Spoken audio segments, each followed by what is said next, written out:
Cuba, it's me. Welcome to episode 284 of The Willu Show, which stands for Wrestling is Life, Life is Wrestling. Now, today I want to talk about how much of a student of the game are you as far as knowing. I'm not talking WWE or any of the other top promotions. I mean,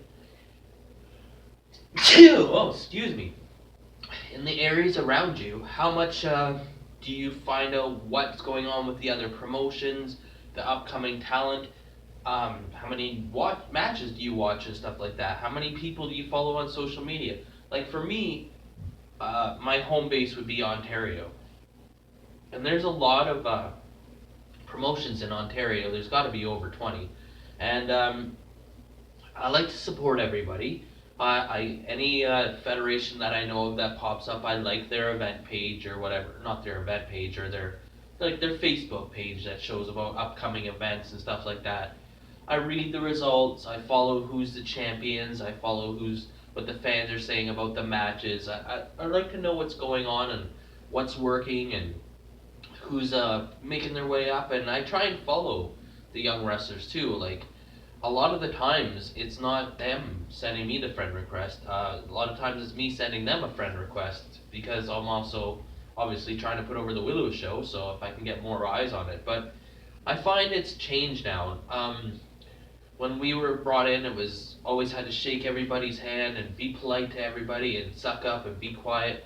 It's not really like that. I find when I go to shows outside of my home base and I work new shows, well, one, I don't know. They probably don't know me. They probably think I'm not a wrestler. I look young, especially if I shave.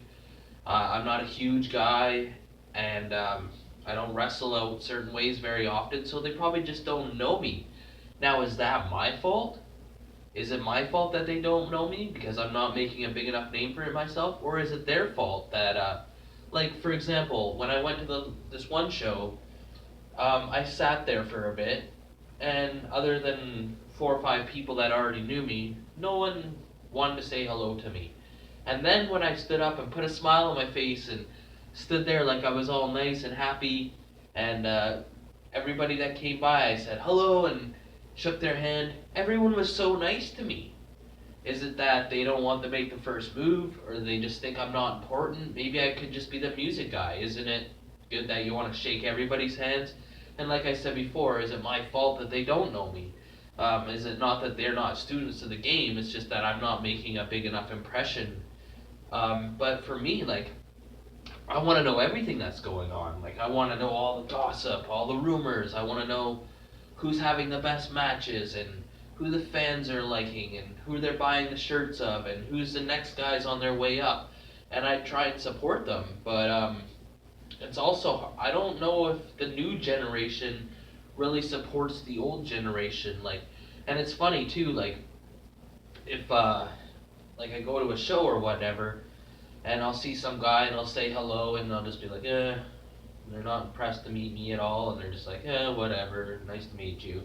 And then they see someone that they think's a big deal, that's higher up on the card than me, and they're so nice and polite. Yes, sir. Oh, anything you want, sir. Like shaking their hand, being so nice to them, and it's like, you don't treat everybody the same. What if that person that you just blew off is in the main event next year? Like, I honestly think a lot in this business is networking, and it's not how good you are. I mean, it is, but it's also about who you know and who you've treated well. And I find also the people that come to the shows and they'll help out with the ring and they'll be nice to everybody and shake everybody's hands. They're the ones that are getting booked other places. When they think of somebody, you think, well, hey, remember that one guy that was really nice and worked really hard? I want him on the show. You don't want this guy who, yeah, he's a good wrestler, but he's a prick and he's not professional and he doesn't treat people well. Obviously, who are they going to choose? And a lot of people want to get the guys that are on the come up. One, they don't charge as much money, and two, they want to say, oh, remember, or when they get to be something, you could say, oh, well, oh, I gave him his break. I started him. So it's one of those kind of things, too. It's like, a lot of people are picky, like, oh, well, you're the champion in this promotion, so I can't book you, even though that's 6 hours away in a different town.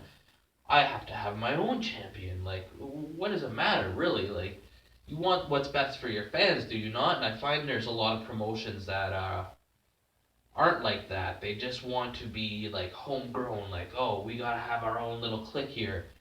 Well, that's fine, but what happens when those clique of people start getting seen by other people, and then they start wanting to work everywhere, and then they don't come back? So what are you gonna do? You got to start a new base of guys. But I'm just wondering. I guess my question is, how much of a student of the game in your local territory are you? Do you follow everything that's going on in the area?